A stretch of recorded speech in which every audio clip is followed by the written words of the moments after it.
Actually, yes and no. So, because you said so many things during the day that I will try to sort of recap a little bit on that, and give you some additional resources and tips on how you can build further on that great work that you've been doing so far. I must say, having seen a lot of patient organizations over the last couple of years, you've really come a long way, and I think it really would make sense to coordinate that with other patient groups, with other disease areas, in order to understand where the overlaps are and how synergies can be created, and also that all of that you've been doing should be documented in a systematic way, and I will show you some examples for what I mean. Also, in preparation for tomorrow's brainstorming, I would like to ask you right now, because you will see in the program that we will talk about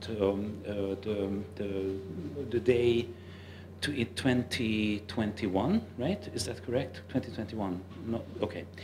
So I would like you now to take a piece of paper and just write down one word that you think would be the most important topic for the Net Cancer Day 2021. Okay, so just take 5-10 seconds for that and just write down what would be, in your view, the most important topic as you see it now. Don't put too much thought into this after having spent 1, respectively 2 days in this company. Just what's the first word that pops into your mind? Okay, so this is sort of a preparation for tomorrow. And while you do that, I will also start boring you to death with my PowerPoint presentation. These are my disclosures. Not too much to disclose. So what I'm going to talk to you about, and this term was mentioned several times so far. We will talk about your word for the Net Cancer Day a little later. But what I'm going to talk about is, and you've mentioned this concept several times today, is the expert patient or the patient expert, and what they do, why they do what they do, where they come from, how this whole concept works. This is a very simple illustration for what we mean by the patient expert in the Patients Academy where I work. It's pretty simple. You are ill, you learn, and then you become capable of do almost everything. Certainly not everything, but almost everything. It's a little better now, isn't it? Sorry, Thomas. I wondered if it was your watch by any chance. Is it a... No. Oh, it's not an iPhone. I mean, it's not an Apple phone. No, but my phone is over there, and my watch is... Anyway, is it? What if I just yell? Can you hear me if I just yell and?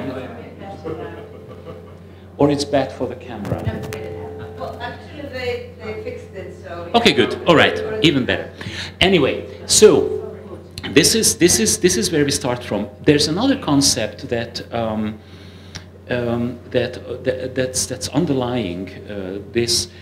Which is equally important for us, and that's, if you like, an ethical or a philosophical question, which goes like, whose illness is this that we're talking about, right? So who owns the illness? Is this, and it becomes particularly relevant when we talk about cancer or viral infections. In my example, is that organism mine that lives in my body? Or is it the doctor's matter? Or is it the company's or the researcher's matter? So who owns the condition? That's a principal matter where we say that actually I, as a patient, it is part of my body, it's part of my life. I have to live with this thing. whatever it is. This is what's called in psychology, there's a term for this coined by one of my fellow researchers. It's an unwanted possession. It's still a possession, even if it is not necessarily something that I desired to have. So this question is always in the background in whatever I do or we do, and I will not give you a definite answer for this, but it's an interesting matter that you should consider.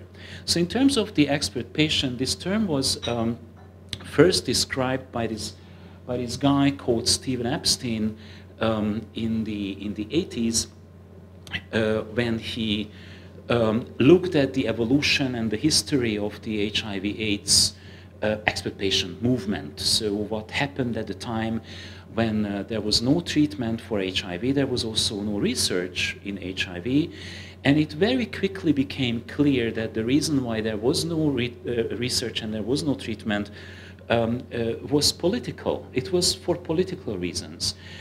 I mean, the means were there, the money was there, the knowledge was there, but the political will was missing.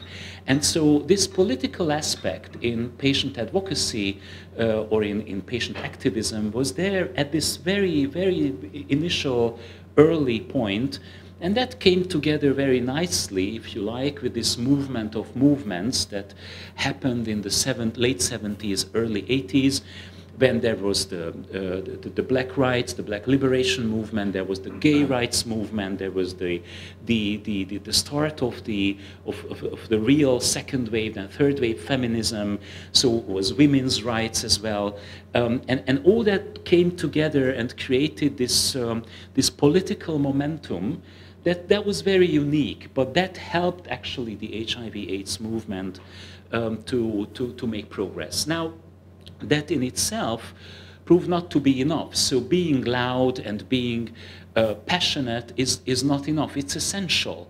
And yes, you are entitled to your anger, and yes, you are entitled to your feelings, and it would be unreasonable to expect from you or from anyone affected by an illness not to be affected. So of course, and not to have effects. So that's an essential part of what we do, and I will not go into this in much detail. Feel free to read my dissertation, all the 200 pages, if you survive. But it is about the importance of emotions and of feelings in the work that we as patient advocates do. Now, the question is how you can convert those feelings, how you can convert those emotions into something constructive, right? And this is what if you like, the state-of-the-art patient movement is about right now. So how we can channel this energy, which is a very useful and creative thing, how we can channel this energy into something purposeful and useful. Anyway, Epstein described this process, how in the early years of HIV and AIDS activism, people suddenly realized that one of the reasons why researchers and politicians are not listening to them is because they don't speak the same language. And so they very consciously started acquiring the language and learning about what science actually means. So what do those words mean that are in the various papers? How do you interpret, how do you understand that? And very early on, this dawned on everyone, which is one of our guiding principles ever since, that you don't become a doctor and you don't become a researcher because God appointed you, but you become one because you studied. And so if you could learn it, I can learn it too. I don't want to be a doctor. I'm also not interested. I'm happy with what I do. But I understand immunology because I'm interested and because it's important to me. It's about my own body. It's about my own survival. I also want to understand what the drugs do to my body. And this same drive, this same motivation was already there in the early days. And so it all started with the acquisition of this language, so that when activists sat down to talk to politicians and to talk to researchers, then they could use the same language. Now, this is exactly what you've been doing over the years. So I was amazed to see that while you sit here, and I will not mutate now into a motivational speaker, but still, I was amazed to see that you could all follow with interest these presentations that were of very high level science. And that's exactly the way to go. So I want to praise you for that. So having realized this, that there is this concept that obviously there's this new breed of patients that are there. There was a lot of thinking about what they can do, how they operate, what the meaning of their work is, or what the purpose of their work is.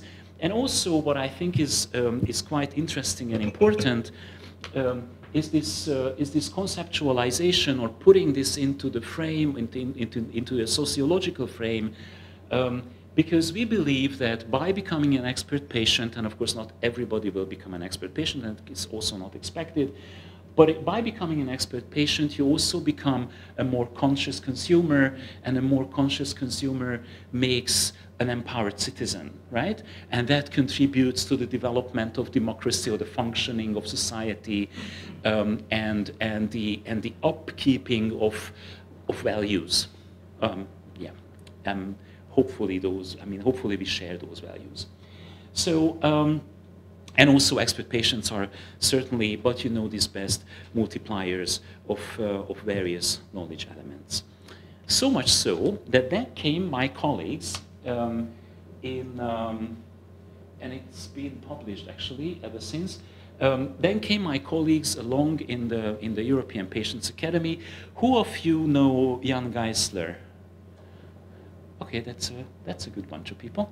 And Bettina Rill. Okay, good.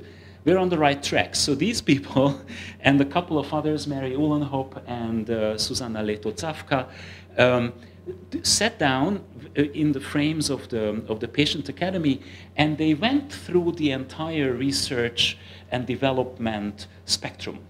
So they looked at what happens as a drug, as a medicine is created, what happens from setting early research priorities and going along the whole process up to the point when post-marketing studies and the medicine life cycle happens.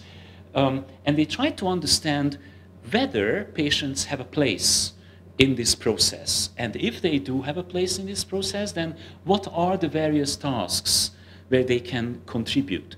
So they try to draw up a conceptual framework for all that sporadic work that patient representatives and patient experts have been doing for many years, and they try to understand where meaningful input can be made. They also made a distinction in terms of what requires high levels of expertise and what requires medium levels of expertise to make it easier for patient experts, but also for patient organizations to allocate their resources, right? So these tasks that are described here on the upper half of the chart are ones that require a higher level of understanding of the disease and the systems. And these ones in the bottom half are tasks where you can come by with training within the organization, or these are not so challenging. So it makes sense to look at this chart and try to organize your own work conceptually along these lines. You see, and I will come to speaking about this with my next slide. You see that actually it starts with the earliest stages with setting research priorities. Because we believe that patient communities, you, patient experts, understand the most where the unmet medical needs are. And I will once again have concrete examples for that. You are the people who have access to those populations that are probably hard to reach, or maybe even invisible to researchers. That's an asset, and that's something that you should consciously deploy. And to bring you one example from my own field, It's very difficult for researchers and doctors for a number of reasons to speak to or to access populations of people who use drugs. Now, we know, we people living with HIV know a lot of people using drugs because we are people using drugs. Many of us are HIV positive and come from that community. So it's easier for us to access those people and to talk to them and ask them about their preferences. And there's a number of other similar examples where you can build on your embeddedness in the patient community. And we've seen examples for this just in the last presentation, how oftentimes the understanding of the disease is very different on the side of the patients or on the side of the clinicians, right? And I will bring another very interesting example for side effects. Which side effects matter? I will, because there was an interesting patient-led research on that.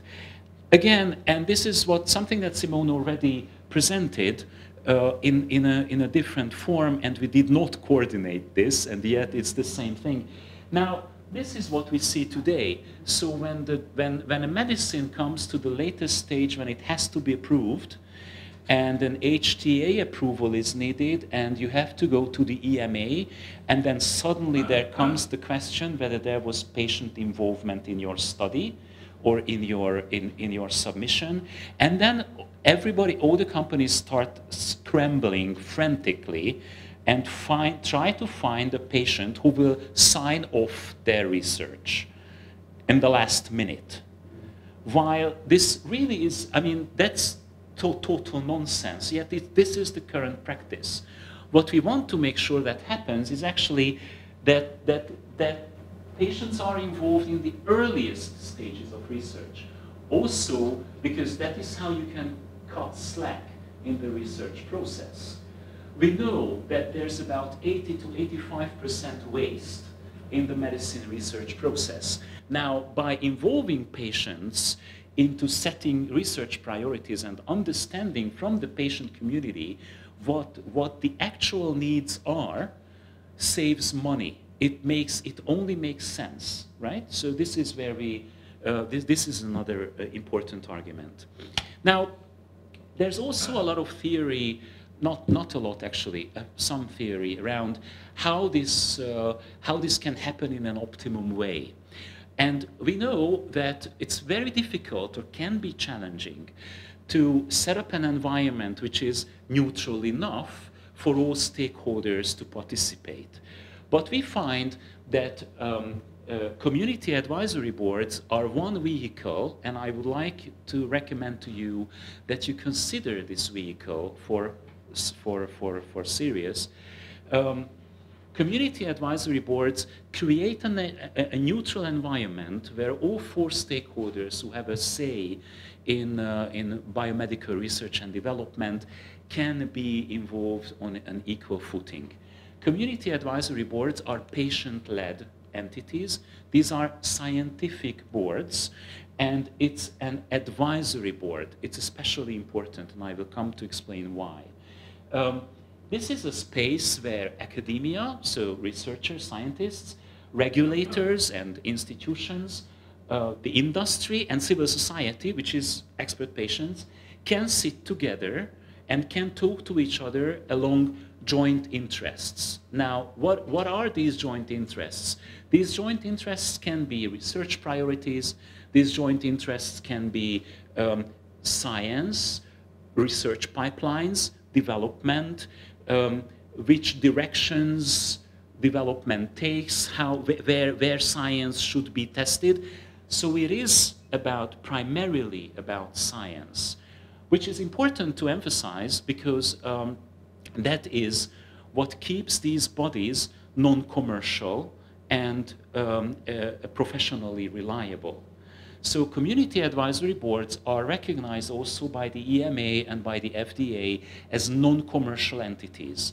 So if anyone comes back to you from any company, be that a medtech company or a medicines researcher, and says that, no, we cannot sit with you, we cannot talk about our research, because that would be direct-to-consumer marketing, which is prohibited in the European Union. Then you go back to a community advisory board and say that that's an acknowledged scientific body. Also, community advisory boards provide advice. And that's important because advice that you provide is a professional service. So that immediately repositions community advisory boards amongst service providers. Why is that important? Because it can become one of your funding sources, right? You provide work, and that work should be paid for. You see, it makes a huge difference whether you get compensation for work that you do or whether you get support from a company. That's a huge difference, right? So, community advisory boards, consider this for yourself. You know, actually you know best, that patient organizations have changed tremendously over the last, say, 7, 10 years. So, oftentimes you will still hear that, oh, well, patient organizations, that's my grandma and grandpa sitting together every Saturday, having tea and complaining. But those times are over, right? So that's, if you look at these organizations, and you will be familiar with many of these organizations are strong, large. I mean, Eurordis, which is the largest patient umbrella right now in Europe, has more than 80 employees in 3 cities. I mean, they can afford offices in Barcelona. So how cool is that? So these are forces. These organizations are forces that have to be reckoned with. And that's, I think, that also gives you pride, because this shows that it actually makes sense to do all this training, because you will be taken seriously. Now, evidence-based advocacy has already been mentioned. And evidence-based advocacy is actually when you have your data, and I will come to speak about patient-led, community-led research. So when you have data that you know are according to your needs and according to actually what you perceive as reality in your communities, you can also package it well. So you speak the language, you know what sells to the various stakeholders, and you also do targeted advocacy. So it brings together evidence-based advocacy brings together your scientific knowledge and expertise with your clearly formulated policy objectives, right? So that's basically what you do. There are some areas that lend themselves better to evidence-based advocacy by patient organizations than others. Adherence to therapies is one such area. I don't know whether it's an issue in your case. It usually is an issue because we know that patients in general are not adherent. So we just know there's plenty of research about that.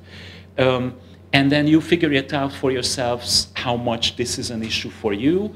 It's a huge issue for us in the HIV community. It's a relatively big issue in the viral hepatitis community. It's a massive issue in the tuberculosis field because tuberculosis treatment is very difficult. Also, and this is something that we or you have already touched upon today, there's inequalities in access, inequalities in health in general, but especially inequalities in access. So I think that after having seen those slides about access and prices, I think it's a very legitimate question. How come that that the same pill costs 8,000 euros here and 30,000 euros there, right? So I think that these are legitimate questions which you may ask yourselves and also reframe them scientifically, and I'm happy to report about all the work that's been done by others in the same field. There's an abundance of publications about this particular topic. Also, disease-related or patient-related outcomes, which belongs here. There are actually patient organizations which manage registries, patient registries. So in Germany, for example, there's the PATH Foundation, and the PATH Foundation manages a lymphoma registry of all patients in Germany. So it's doable, right? And that's proper scientific work. If anyone is interested in statistics or data of that particular population, then it's the patient organization where you go, not the clinic, not the key opinion leaders, it's the patient organization. They own the data, right? So it is absolutely doable, and it's also, of course, very empowering. So these are, once again, these are professional and non-commercial organizations, which I think is very, very important. And so they are also acknowledged as such by the responsible decision-making bodies.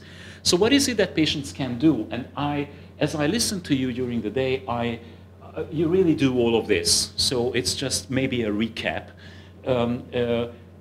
Or maybe a reminder that actually, according to those 3 pillars that Simone was talking about, where I would probably add capacity building or training, which you will also do with this new initiative. So that's pretty clear that that also belongs there.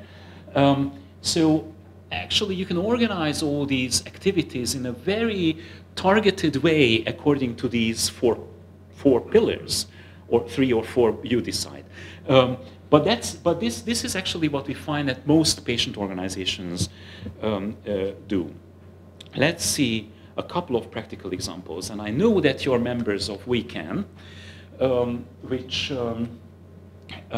is a brilliant initiative. It's an informal network of cancer patient advocacy groups. I think that what was the first and still the most challenging, but also the most impressive bit of what We Can does is the Reasonable Agreements Initiative. Now, US patient organizations will come across, and you see, this is policy. So it's not about science, it's policy, but it's again based on evidence. US patient organizations will come across as many contracts as partners you have, right? So for a pharmaceutical company, you will be another patient organization and you will get the standard contract. But that means that you get about 20 standard contracts if you want to work with, say, 20 companies. And all of them are totally different. Compliance means different things for one company than from another. Reimbursement regulations are different, and then with some companies you are allowed to travel wherever you want. With some other companies you're not allowed to travel to any surface of water that's larger than X acres, because that already counts as holiday, and so on and so on. So this, We Can is trying to simplify this whole process by developing template contracts for companies, and companies are involved in We Can, so they are also part of this working group, for companies, for compliance officers, but also for patient organizations and also for regulators. So it's going to bring together all these stakeholders in order to improve the workflow. Okay, in 5 minutes I'm not going to be able to fit it, but I will talk about other stuff then. Another example is back to adherence. What the CML community has done. Have you seen this presentation perhaps by Jan previously somewhere, or have you come across this? Anyway, adherence. All the clinicians said, my patients are adherent. It's cancer. Of course they are adherent. Yet patients failed. And we know that in CML, in chronic myeloid leukemia, the reason for failure on treatment is non-adherence, period. So obviously something is not going well there. So what they did was they designed a survey which was composed of an online and a paper element, so a physical element.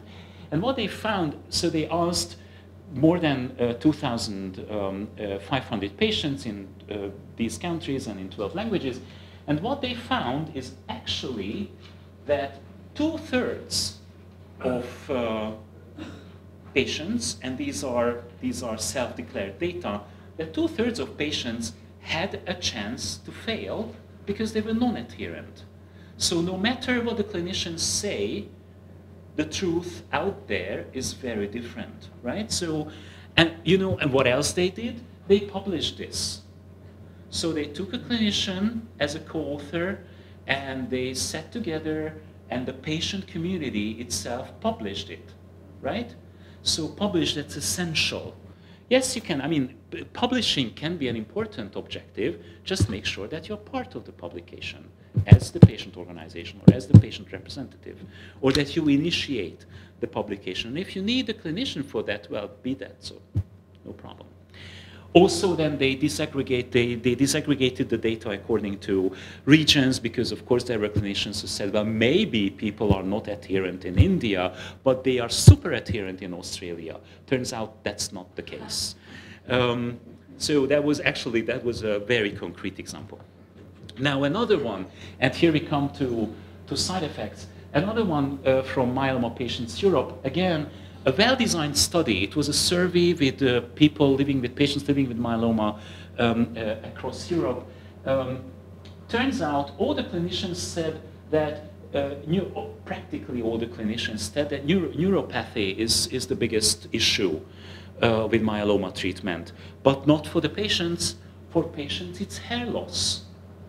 And why? Because if you lose your hair, regardless whether you're a man or a woman, if you lose your hair, you lose your social life, right?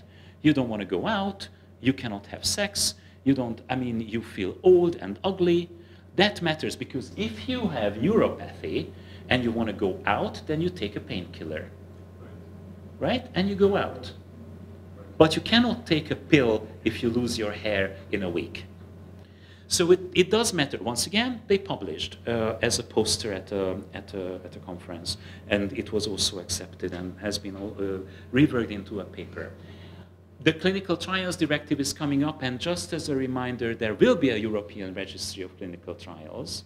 We've been waiting for it for a couple of years now, but it will come. Now the latest promise is that it will happen in October 2020. By October 2020. That's actually the 5th deadline.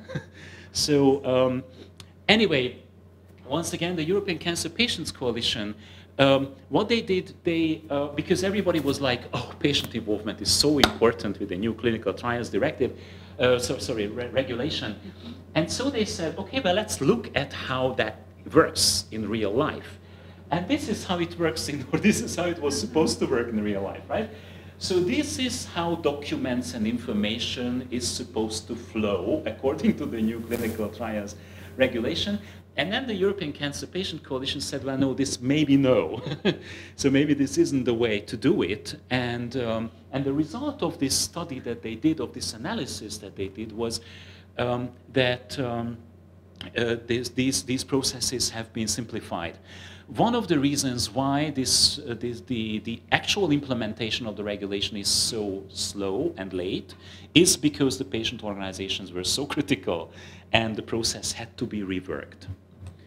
So also on a policy level, the European Patients Academy wrote up guidelines on how to involve patients in various processes or various tasks. In the clinical research and development process in general. These guidances can be downloaded from either the EUPATI website, which is www.eupati.eu, or they have also been published in Frontiers in Medicine open access, because we believe in open science, and these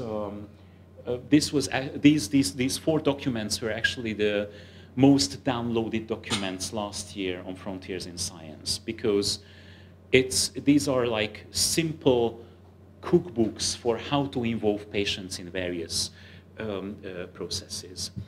Or another one, which I'm sure you will be familiar with this concept, you can also organize your own conferences for yourselves. And one of the examples was the series of CIGES conferences organized by my home organization, the European AIDS Treatment Group, and this was, I think that the most important point here is that we managed to bring all companies engaged in hepatitis C research and regulators and patient activists and researchers into the same room once a year.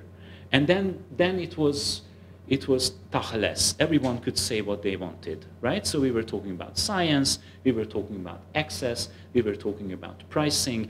It's a confidential, or it was a confidential meeting. It's no longer needed because the drugs are there. Access is still an issue. So it is, it's something that's doable. Took a lot of time, took a lot of effort, but it makes total sense. It's also good for the companies because oftentimes they don't really meet with each other, but here you, the patient organization, can create a space where they can talk to each other as well. So you have the anecdotal knowledge, you learn about the methodology, you learn how to do science, and then it becomes evidence. It's that simple. Okay, blah, blah, blah. So you should know what you want, and then you also learn how you can achieve that. I've said this already, it's not magic, it's just science, it's just knowledge, right? And you can acquire that knowledge. And you need to know your stuff and where you get your stuff. One option to get your stuff is the Patient Academy, right? So you can apply to the course. The announcement will come out in a matter of weeks, 2 maybe, I think.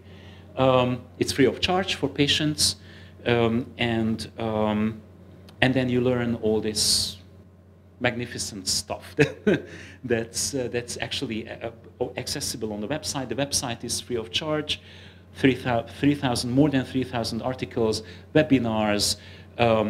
Everything is open access in 9 languages. Not everything has been translated into 9 languages, but most of the materials are already available in these 9 languages. It's been paid from European taxpayer money, so it's for you to use. Okay, so that's my conclusions. That's not so much to conclude. Please ask your questions eventually or over dinner. And I have a number of suggestions for you for tomorrow in terms of where else to look. So I think it would really make sense if you as an organization joined the access and affordability discussions that are happening now. Fascinating research that's happening there where you could contribute. And also another very important discussion, which is about the research paradigm. Do placebo-controlled randomized clinical trials make sense in cancer or not? And Bettina Rill argues now that they don't make sense. She just published an article about that in Nature 3-4 days ago. Read that article, it's fascinating. And I'm happy to share this with you. And also whether it's ethically, I mean, what do you do with the ethics? So what matters? Is it your life or is it your clinician's career that matters? That's the essential question. Thank you.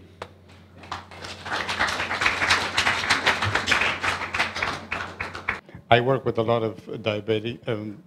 I happen to be diabetic because they took it out, and so I'm working with a lot of NET patients who are diabetic, and their A1C score is 8, 9, 13 in some cases, and the doctors are telling them, be very careful with neuropathy, and they don't quite understand how that happens, and because it's not immediate. And apart from waking up many times during the night to urinate, you don't really see much of an impact. But once you have, But once you have your first half of the foot cut off because of neuropathy, then you kind of get it, but then you cannot stop it. So most people, most patients will only act, especially in our condition, will only act out of urgency, because of the expectation that they will still live longer, because this is really not a, this is a cancer light. It's going to take me a long time to to die. So what if I'm going to eat garlic and suffer for 3 hours? It's that kind of syndrome. So I'm very glad that you brought, especially that neuropathy, because it's such an example.